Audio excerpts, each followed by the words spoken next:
नमस्कार।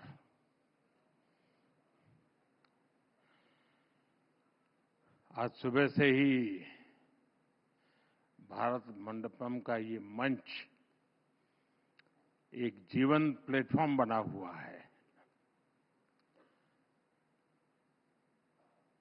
अभी मेरा आपकी टीम से मिलने का मुझे मौका मिला कुछ मिनट के लिए। ये समिट बहुत विविधता से भरी रही है। अनेक महानुभावों ने इस समिट में रंग भरे हैं। मुझे विश्वास है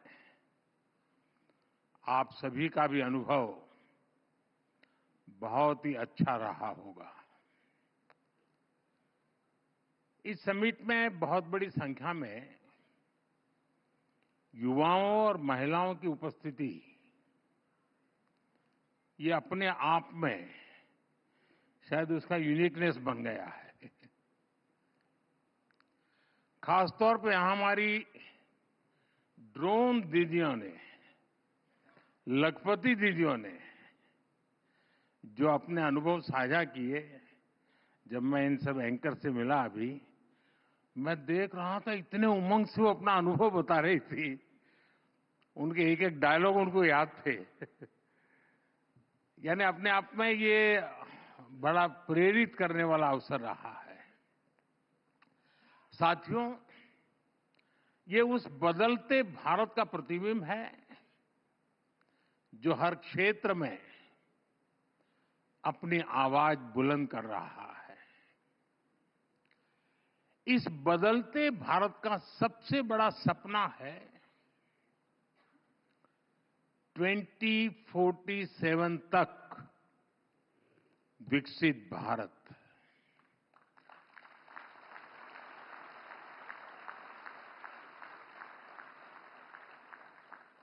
देश के पास सामर्थ्य है, देश के पास संसाधन है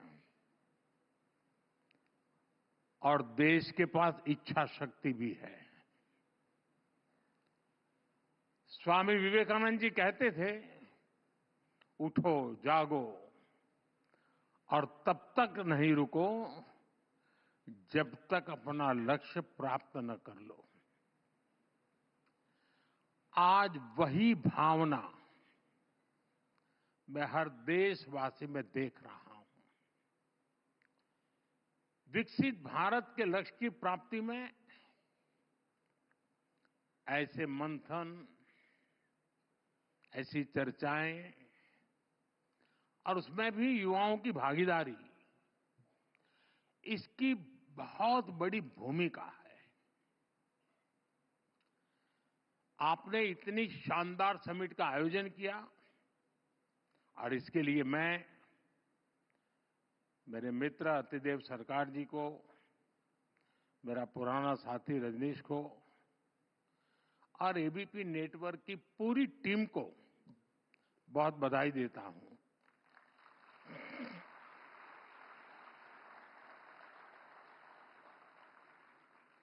साथियों, आज भारत के लिए एक ऐतिहासिक दिन है।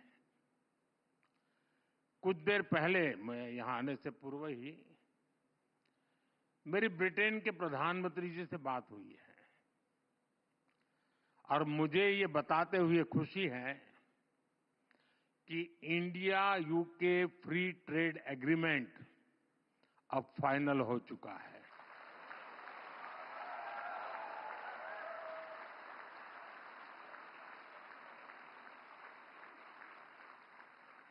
विश्व की दो बड़ी और ओपन मार्केट इकोनॉमी के बीच आपसी व्यापार और आर्थिक सहयोग का यह समझौता दोनों देशों के विकास में नया अध्याय जोड़ेगा। यह हमारे युवाओं के लिए बहुत बड़ी खुशखबरी है। इससे भारत में इकोनॉमिक एक्टिविटी को बूस्ट मिलेगा और इंडियन बिजनेसेस और एमएसएमईज के लिए नई अपॉर्चुनिटीज के रास्ते खुलेंगे। आपको पता है, कुछ ही समय पूर्व हमने यूएई, ऑस्ट्रेलिया, मॉरिशस इनके साथ भी ट्रेड एग्रीमेंट साइन किए हैं। यानी भारत आज सिर्फ रिफॉर्म से नहीं कर रहा, बल्कि दुनिया के साथ एक्टिवली एंगेज करके अपने आप को एक वाइब्रेंट ट्रेड और कॉमर्स हब बना रहा है। साथियों, बड़े निर्णय लेने के लिए, अपने लक्ष्यों की प्राप्ति के लिए जरूरी है कि देश का हित सर्वोपरि रखा जाए।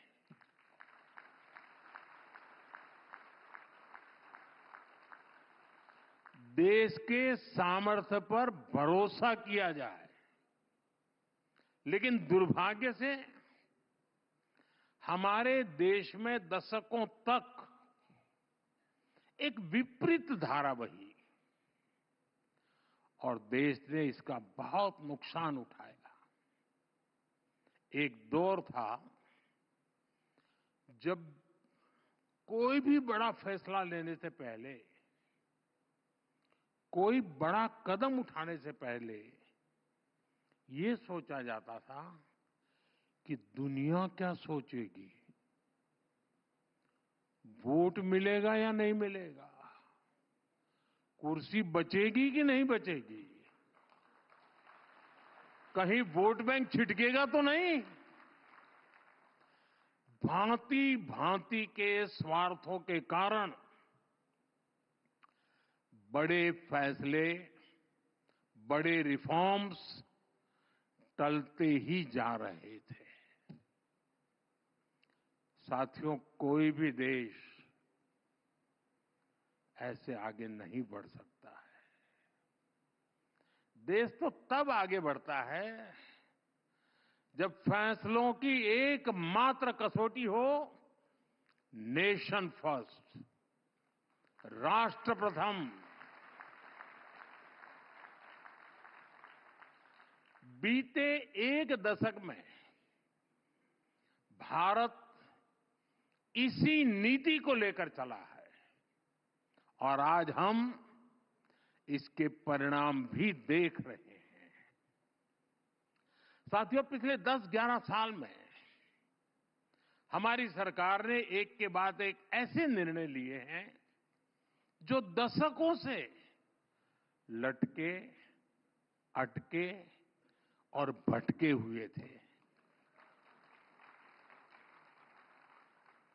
जो राजनीतिक इच्छा शक्ति के अभाव में डिब्बों में बंद हो गए थे। अब जैसे एक उदाहरण हमारे बैंकिंग सेक्टर का है।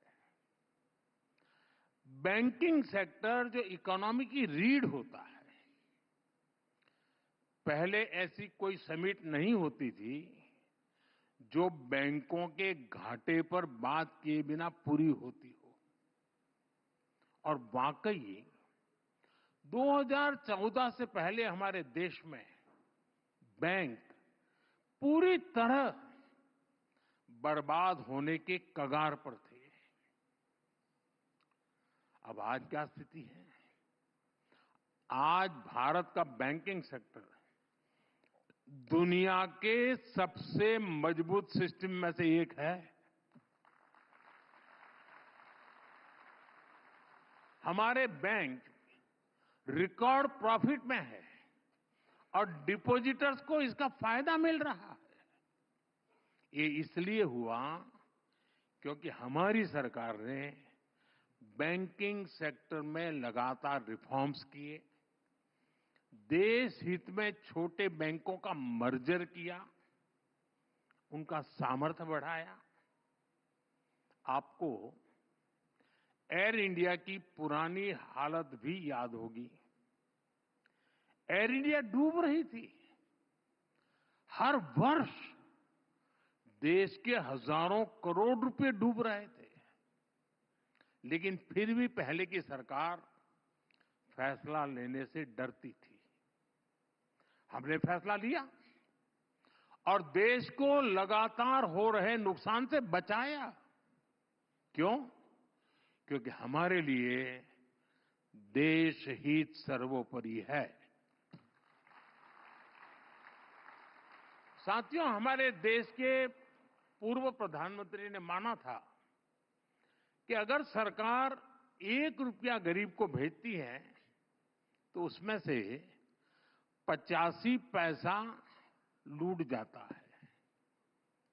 सरकारें बदलती रही, साल बीतते रहे, लेकिन गरीब के हक का पूरा पैसा उसे मिले, इस दिशा में ठोस काम नहीं हुआ।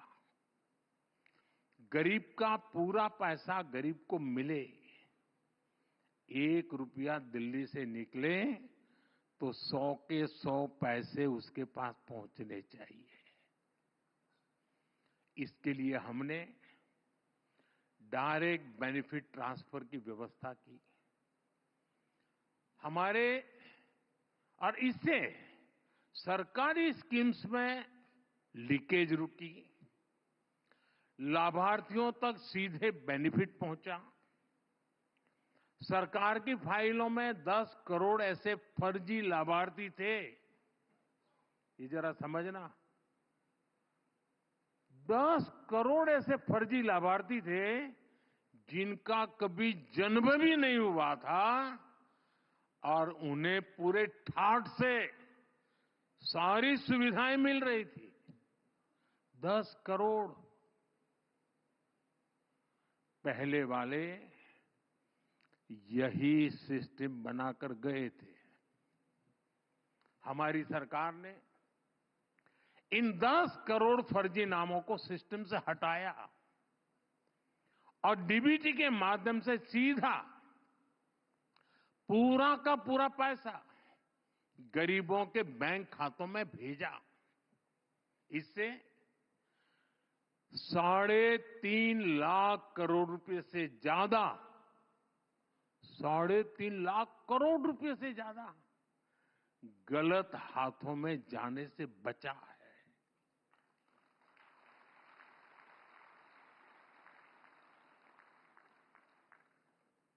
मतलब ये आपका पैसा बचाया है। पैसा आपका बचा, गाली मोदी ने खाई।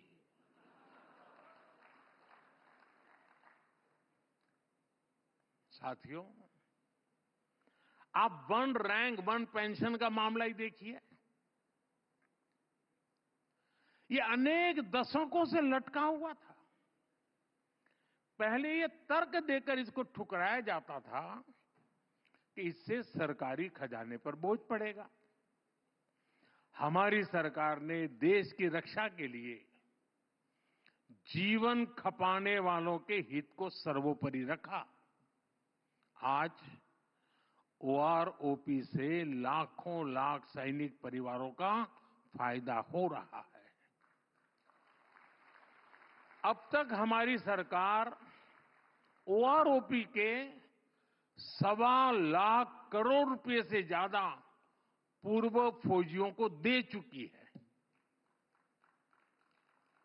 साथियों, देश में गरीब परिवारों को भी आरक्षण मिले, इसको लेकर भी दशकों तक सिर्फ बातें हुई। इसको लागू करने का निर्णय हमारी सरकार ने किया। लोकसभा और विधानसभा में महिलाओं को 33% आरक्षण के मामले में क्या क्या होता रहा, ये भी देश ने पूरी तरह देखा है। इसके पीछे भी कुछ लोगों का स्वार्थ था, लेकिन राष्ट्रहित में ये जरूरी था। इसलिए हमारी सरकार ने लोकसभा विधानसभा में विमेन रिजर्वेशन का कानून बनाकर नारी शक्ति को सशक्त किया। साथियों, अतीत में कितने ही ऐसे विषय रहे जिन पर चर्चा करने के लिए ही कोई तैयार नहीं था। डर था कि कहीं वोट बैंक नाराज हो जाए तो। अब जैसे ट्रिपल तलाक का मामला, इसे अनगिनत मुस्लिम बहनों का जीवन बर्बाद हुआ, लेकिन सत्ता में बैठे लोगों को इससे कोई फर्क नहीं पड़ता था। महिलाओं के हित में, मुस्लिम परिवारों के हित में हमारी सरकार ने ट्रिपल तलाक के विरुद्ध कानून बनाया। वक्फ कानून में जरूरी सुधार की जरूरत भी अनेक दशकों से महसूस की जा रही थी, लेकिन वोट बैंक को खुश करने के लिए इस नेक काम को भी बदनाम करके रख गया था। अब जाकर वक्फ कानून में वो संशोधन किए गए हैं जो सही मायने में मुस्लिम माताओं बहनों, गरीब मुसलमान, पसमानदा मुसलमानों के काम आएगा। साथियों, एक और बहुत बड़ा काम हुआ है जिसकी चर्चा उतनी नहीं होती। ये काम नदियों से जोड़ने से जुड़ा है। अभी पानी के संबंध में अतिदेव जी ने पूछा क्या करेंगे। दशकों तक हमारी नदियों के पानी को तनाव का, झगड़े का विषय बनाकर रखा गया, लेकिन हमारी सरकार ने राज्य सरकारों के साथ मिलकर नदियों के जोड़ने का एक महाअभियान शुरू किया है।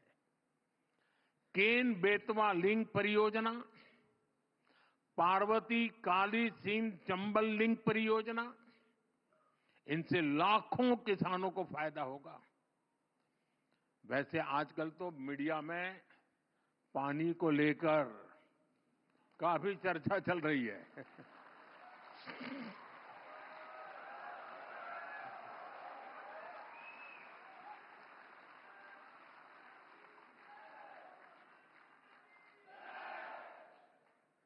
आप बहुत जल्दी समझ जाते हैं।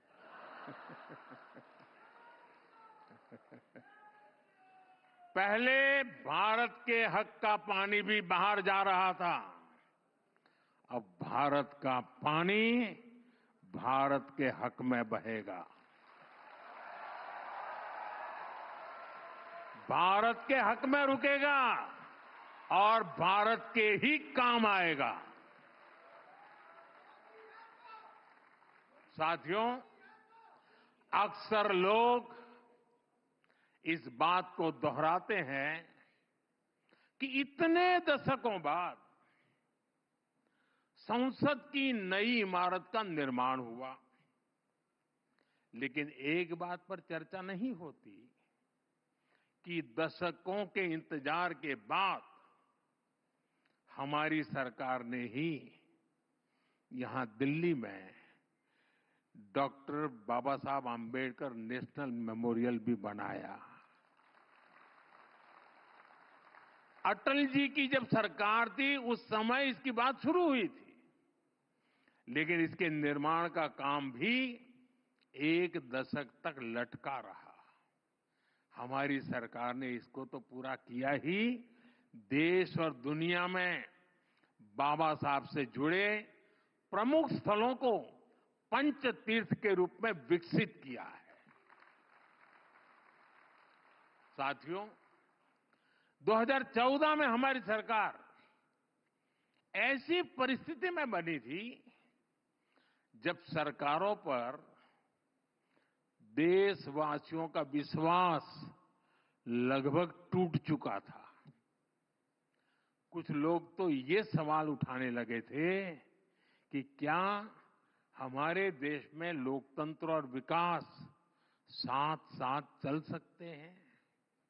लेकिन आज जब कोई भारत को देखता है तो गर्व से कह सकता है, डेमोक्रेसी कैन डिलीवर। यानी डेमोक्रेसी रिजल्ट दे सकती है। पिछले एक दशक में 25 करोड़ लोग गरीबी से बाहर आए हैं। इससे पूरी दुनिया को यह संदेश मिला है, डेमोक्रेसी कैन डिलीवर। जिन करोड़ों छोटे उद्यमियों को मुद्रा योजना से लोन मिला, उन्हें आज महसूस होता है कि डेमोक्रेसी कैन डिलीवर। हमारे देश में दर्जनों जिलों को पिछड़े होने का ठप्पा लगाकर अपने हाल पर छोड़ दिया गया था। आज जब वही जिले एस्पिरेशनल डिस्ट्रिक्ट बनकर विकास के पैरामीटर्स में अच्छा प्रदर्शन कर रहे हैं, तो स्पष्ट होता है डेमोक्रेसी कैन डिलीवर। यहां बहुत कम लोगों को पता होगा, हमारे देश में ट्राइबल्स में भी ऐसी अति पिछड़ी ट्राइबल जातियां थी जिन तक विकास का लाभ नहीं पहुंच पाया था। आज जब पीएम जनमन योजना से इन जातियों तक सरकारी सुविधा पहुंची है, तो उन्हें भी भरोसा हुआ है कि डेमोक्रेसी कैन डिलीवर। देश का विकास, देश के संसाधन आखिरी व्यक्ति तक बिना किसी भेदभाव पहुंचे, लोकतंत्र का असली अर्थ, असली उद्देश्य यही है और हमारी सरकार यही कर रही है। साथियों, आज एक ऐसे भारत का निर्माण हो रहा है जिसके विकास की गति तेज हो, और वो भारत सोच से, संकल्प से और संवेदना से भी समृद्ध हो। हमने ह्यूमन सेंट्रिक ग्लोबलाइजेशन का वो रास्ता चुना है जहां ग्रोथ सिर्फ बाजार से तय नहीं होगी, लोगों को गरिमा का जीवन मिले, उनके सपने पूरे हो। हमारे लिए ये विकास का बड़ा पैमाना है। हम जीडीपी सेंट्रिक अप्रोच के बजाय जीईपी सेंट्रिक प्रोग्रेस की तरफ बढ़ रहे हैं। और जब मैं जीईपी कहता हूं तो इसका अर्थ है gross empowerment of people, GEP. मतलब सबका सशक्तिकरण। जब गरीब को पक्का घर मिलता है तो वो सशक्त होता है, उसका स्वाभिमान बढ़ता है। जब गरीब के घर में शौचालय बनता है तो उसे खुले में शौच के अपमान और पीड़ा से मुक्ति मिलती है। जब आयुष्मान भारत योजना से गरीब को 5 लाख रुपए तक का मुफ्त इलाज मिलता है तो उसके जीवन की बहुत बड़ी चिंता कम होती है। ऐसे अनेक उदाहरण हैं जो संवेदनशील विकास के रास्ते को मजबूत कर रहे हैं, देश की जनता को एम्पावर कर रहे हैं। साथियों, अभी कुछ दिनों पहले सिविल सर्विस डे के दौरान मैंने नागरिक देवो भव इस मंत्र की बात कही थी। ये हमारी सरकार का मूल विचार है। हम जनता में जनार्दन देखने वाले लोग हैं। पहले सरकार में माई बाप कल्चर हावी होता, अब जनता की सेवा की भावना ही उसी को लेकर काम होता है। सरकार खुद नागरिक तक सेवा पहुंचाने की पहल करती है। यहां बहुत से नौजवान साथी हैं। आजकल तो आप हर फॉर्म ऑनलाइन भरते हैं। एक समय था जब अपने ही डॉक्यूमेंट्स को अटेस्ट कराने के लिए सरकारी दफ्तरों के चक्कर काटने पड़ते थे। अब आप वही सारे काम सेल्फ अटेस्ट करके भी कर सकते हैं।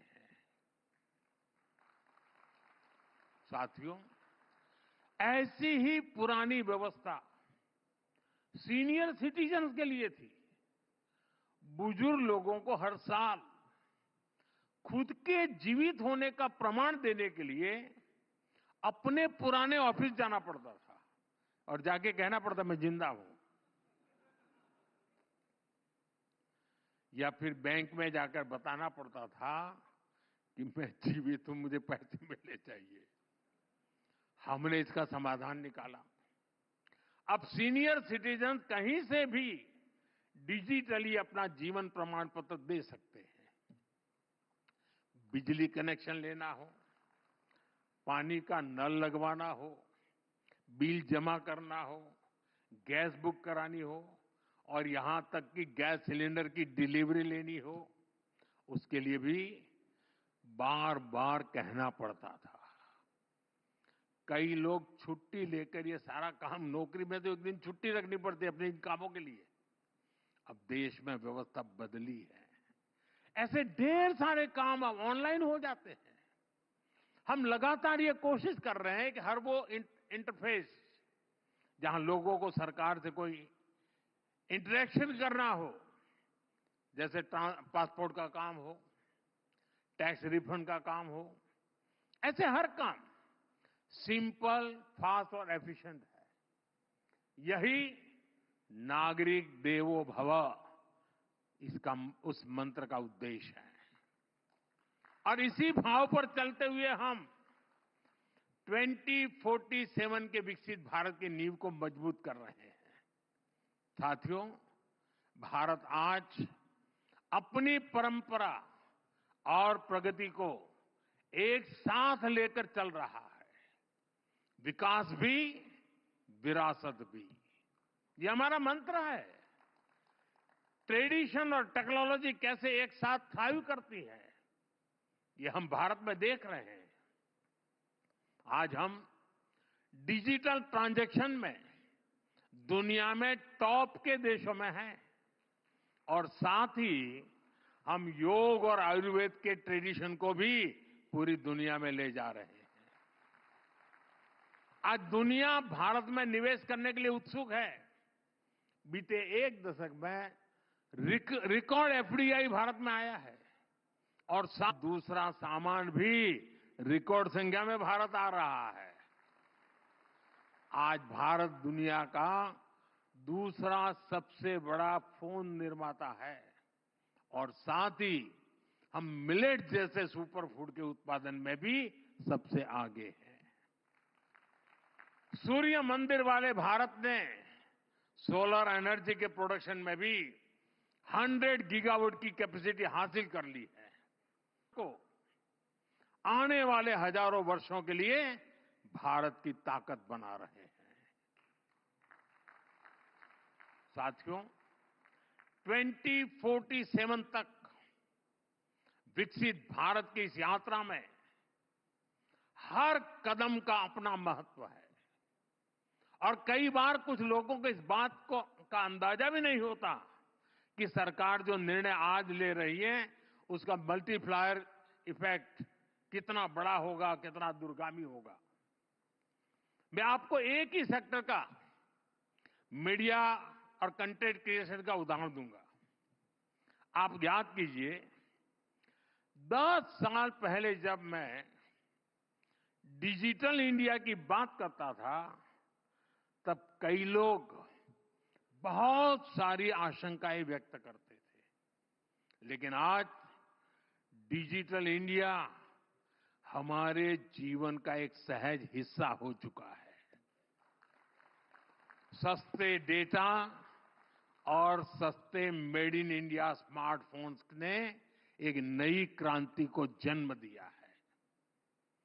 डिजिटल इंडिया से कैसे ईज ऑफ लिविंग बढ़ी है, ये हम सब देख रहे हैं, लेकिन डिजिटल इंडिया ने कैसे कंटेंट और क्रिएटिविटी का एक नया संसार बना दिया है, इसकी चर्चा कम होती है। आज गांव में अच्छा खाना बनाने वाली एक महिला मिलियन सब्सक्राइबर क्लब में है। किसी आदिवासी क्षेत्र का युवा अपनी लोक कला से दुनिया भर के दर्शकों को जोड़ रहा है। कोई स्कूल में पढ़ने वाला नौजवान है जो टेक्नोलॉजी को शानदार तरीके से बता रहा है, समझा रहा है। अभी मुंबई में पहली वेव समिट हुई है। इसमें दुनिया भर के मीडिया, एंटरटेनमेंट और क्रिएटिव इंडस्ट्री से जुड़े हुए लोग शामिल हुए। मुझे भी इसका हिस्सा बनने का मौका मिला था। मुझे कोई बता रहा था कि अकेले YouTube ने ही बीते 3 साल में भारत के कंटेंट क्रिएटर्स को 21,000 करोड़ रुपए का पेमेंट किया है। 21,000 करोड़ रुपीस। यानी आज हमारा फोन सिर्फ कम्युनिकेशन का ही नहीं, क्रिएटिविटी का, कमाई का भी बहुत बड़ा टूल बन गया है। साथियों, 2047 के विकसित भारत के लक्ष्य के साथ एक और अभियान की पार्टनरशिप है और वो अभियान है आत्मनिर्भर भारत। आत्मनिर्भरता हमारे इकोनॉमिक डीएनए का हिस्सा रही है। फिर भी हमें ये बताया जाता था कि भारत कोई मेकर नहीं, सिर्फ एक मार्केट है। लेकिन अब भारत पर लगाया गया ये टैग हट रहा है। आज भारत दुनिया का एक बड़ा डिफेंस मैन्युफैक्चरर और एक्सपोर्टर बन रहा है। भारत के डिफेंस प्रोडक्ट्स 100 से ज्यादा देशों में एक्सपोर्ट हो रहे हैं। हमारे डिफेंस एक्सपोर्ट की फिगर भी लगातार बढ़ रही है। देश के पास आईएनएस विक्रांत, आईएनएस सूरत, आईएनएस नीलगिरी जैसी अनेक स्वदेशी युद्धपोत है। इन्हें भारत ने अपने सामर्थ्य से बनाया है। आज भारत अनेक ऐसे सेक्टर्स में भी शानदार काम कर रहा है जो पहले हमारी ताकत नहीं रहे। जैसे इलेक्ट्रॉनिक सेक्टर है। बीते वर्षों में भारत एक बड़ा इलेक्ट्रॉनिक्स एक्सपोर्टर बनकर उभरा है। आज हमारे लोकल प्रोडक्ट्स ग्लोबल हो रहे हैं। हाल में ही एक्सपोर्ट से जुड़े आंकड़े आए हैं। भारत का एक्सपोर्ट बीते वर्ष करीब $825 बिलियन के रिकॉर्ड स्तर पर पहुंच गया है। $825 बिलियन। यानी सिर्फ एक दशक में भारत ने अपना एक्सपोर्ट करीब करीब दोगुना किया है। इसे और गति देने के लिए, नई ऊंचाई पर पहुंचाने के लिए इस साल के बजट में हमने मिशन मैन्युफैक्चरिंग का भी ऐलान किया है।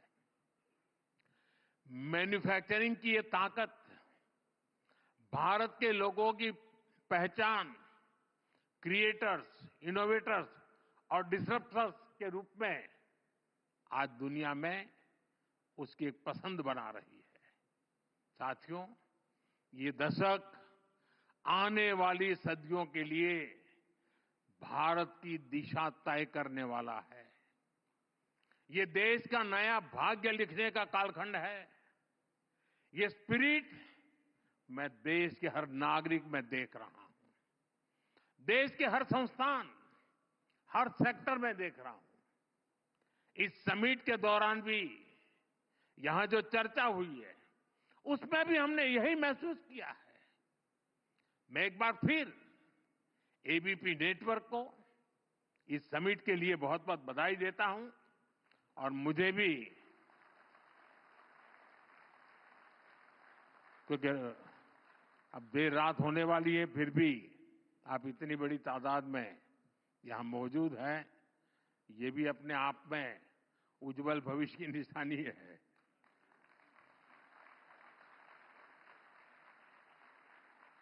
और मैं खास तौर पे कहना चाहूंगा, आपने ये जो प्रयोग किया है, और मैं आपका गेस्ट लिस्ट देख रहा था, सारे नौजवान प्रयोगशील लोग हैं। इनके पास नए विचार है, नया साहस है। देश ने जिसने भी सुना होगा उनको, उनका आत्मविश्वास पैदा हुआ होगा, अच्छा हमारे देश में ये ताकत पड़ी है। तो आपने एक बहुत बड़ा काम किया है, अच्छा काम किया है और इसके लिए आप अभिनंदन के अधिकारी हैं। बहुत बहुत धन्यवाद। नमस्कार।